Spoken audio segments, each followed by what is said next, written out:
At sa iba pang balita, nasa lungsod naman ngayon ng Davao sina DILG at Defense Secretaries Mar Rojas at Voltaire Gazmin.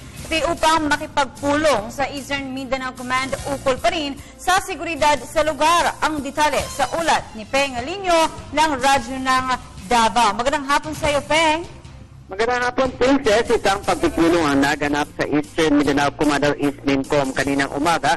Kasama rin ang Executive Secretary Paquito Ochoa, Department of National Defense o DND Secretary Voltaire Gazmin, Department of Interior and Local Government o DILG Secretary Mar Rojas, kabilang din ang pinakamataas na opisyal ng Armed of the Philippines, AFP Chief of Staff Emmanuel Bautista, at Philippine National Police o PNP Chief Director General Alan Purisima upang makipagtalakayan sa ilang mga opisyal ng local government units o LGUs at ito ay may kinalaman sa seguridad ng bansa.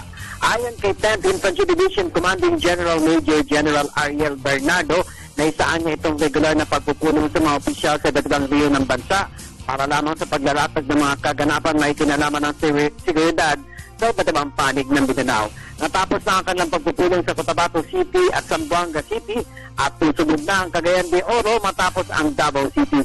Naising malaman ng mga kalihim ang mga ilalatag ng mga opisyal ng lokal na pamahalaan at ito naman ay ihahayag ng mga kalihim ng AFP at PNP ang mga bagay na makatutulong sa seguridad ng kanilang mga lugar upang matiyak ang kaligtasan ng lahat.